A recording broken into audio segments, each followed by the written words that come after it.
I'm confronting my wife's affair partner today. I caught them and confronted her about the affair 3 months ago. She apologized profusely and told me she still wanted to be with me, wanted to save our marriage, counseling, etc. We've been in couples and individual counseling. She's outwardly told me all the right things. She loves me and only me, wants to fix things, doesn't want a divorce, etc. She gave me access to her phone but told me she doesn't want to catch me sneakily going through it. She swears up and down that she's on the straight and narrow to repairing our broken trust. Except, she is still seeing him. I found out and kept it to myself. I plan to serve her divorce papers tomorrow.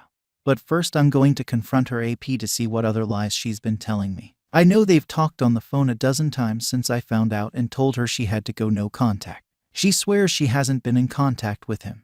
But the phone records don't lie. They text almost every day. She's obviously deleting them from her phone because I haven't seen them there. But she doesn't know deleting them on her phone doesn't delete them from her iPad. So at the moment, I'm sitting in a car outside of his house, waiting for him or his wife to leave for work. If he leaves, I'm going to follow him to where he works and confront him there. If she leaves first, I'm going to go knock on his door. Wish me luck. Reddit. Update. I'll start with last night. I got home from work, made dinner and sat down to eat. My wife asked me how my day was. I relied, uneventful. That was the extent of it. We ate, played with the kids and put them to bed like everything was normal. She and I sat down in our bedroom to watch TV, and she said nothing for like 2 hours. Finally, after our shows were over, she spoke. I'm going to bed. And that was it. No confrontation, no discussion, nothing. She went to bed and I stayed up playing video games for another couple of hours before I went to bed myself. I slept like shit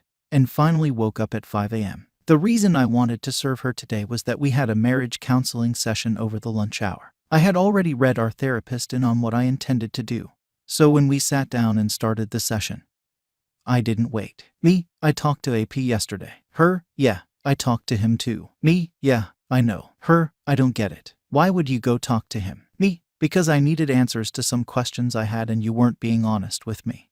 Oh yeah. Well, what did he tell you? Honey, he sold you down the river. What does that mean? He told me everything about what you guys have been doing. The sneaking around, the secret meetings, the lovey-dovey phone calls, everything. Told you. Yeah, everything. I then went on to list out all of the details I already knew of their texts, calls, meetings, dates, times, etc. She started to bawl. So it's clear to me that while you've been in here telling me one thing, your actions tell a completely different story. So I'm done. What do you mean you're done? Hands her divorce papers. I want a divorce. She took the paperwork in her hands like it was a venomous snake and stared at it. She then looked to the therapist for help. How do I fix this? I don't want a divorce. I want you. I want our life. I want to stay. Therapist, do you see where confronting a P is coming from? When your words and your actions are telling conflicting stories, you always believe the actions, not the words. Your actions have told me all I need to know. How do we move forward from here without fighting, without vitriol, without dragging our children through the mud? The rest of the session was surprisingly cordial. There were a lot of tears on both sides. I expressed how betrayed and angry I am that she would continue this affair behind my back, thinking of me as the lovable idiot who would never know. She cried because her entire life as she knows it is ending. I told her I cut off her money supply, that she can use half of what we have to hire a divorce attorney. I told her she cannot live in our home anymore. She will need to go stay with family or friends. I told her I was done, and that there is no chance for reconciliation. She cried more. When we walked out of the appointment, she grabbed my hand and made another last-ditch effort to garner my forgiveness. I pulled my hand away and told her in no uncertain terms that was done, and I did not want her in my life anymore. She fell to the ground, sobbing. I walked out the door and left her like that. As I drove away from the therapist's office, I called AP's wife and left her a voicemail, saying, I really need to speak with you. Please call me back ASAP. I then called my attorney and told her to file the paperwork, but to hold on the TRO unless things got ugly. My wife called and texted me several times after I left. I let them go to VM and haven't listened to them yet. I felt dead inside as I drove to her parents' house. Before I walked in, my phone rang. It was AP's wife, calling me back. He hadn't said anything to her. I told her I needed to meet with her in person. Could I meet up with her in an hour? She said yes, and we set a place and time. I walked into her parents' house and told them everything. Her mom started to bawl immediately. Her dad sat there, stone-faced. I told them that I love her and I tried to make it work, but that I refused to stand there while she continued to cheat on me behind my back. They were so totally shaken that it was hard to gauge their feelings. I told them that I wouldn't slander her or spread the truth around our friends and family, but that they needed to know the truth about why we are divorcing. I told them that I don't expect them to support me in all of this, and frankly I want them to support her because she's going to need it. This all goes back to my kids. If she cannot afford a decent place to live, I don't want my kids living in squalor during the time they spend with her. Her parents can, and will, support her financially. I told them I loved them, and that I would miss our relationship. Her dad and I shook hands and I hugged her mom before I left. Then I drove to the meeting place to meet AP's wife. I'm sitting in the car now, waiting for her to show up. I plan to tell her, show her the video if need be, and let her make the decision on how to proceed from there. If she needs me to be a source of emotional support, I will offer that. No one should have to suffer through this alone. So that's been my day. I still have to meet with AP's wife, pick up my kids from school, and change the locks on my house. I have a security system set up at home, so if she chooses to steal or damage anything, it will be on video. She knows that, too, so I'm not too worried about it. More to come. How I moved on from my ex. I was asked to post my story by a friend. He said it would give people suffering through infidelity hope. I met my ex, Kara, in early 1994. We clicked fast. We introduced each other to our families and friends within a month. Everyone got along great. At this point, life was perfect. 1 year after we met, I asked Kara to marry me. She accepted and we started planning our wedding. We decided on a date in August 96. I was walking on air. Kara moved in with me in early March 96. She wanted to find a job quickly and contribute to the household. I wanted her to wait until after the wedding. I made more than enough to easily support us both, but she was adamant. This is when things started to fall apart. She went to work for a design firm in late March. Within a month she started working.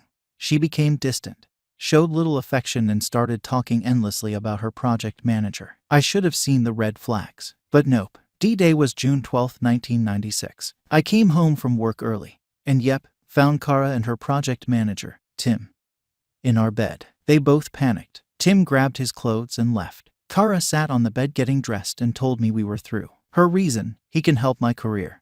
You can't. 2 weeks after, Kara's BFF, Terry, called. She hadn't spoken with Kara in a while and wanted to chat. I told her what happened. She thought I was making a joke and started laughing. When I was silent, Terry realized I was serious. Kara had been kind enough to give me her new address and phone number if I ever wanted to chat or visit. Like that was going to happen. I gave Terry her address and number. Terry came to my house about 2 hours later. She is normally very upbeat and smiling.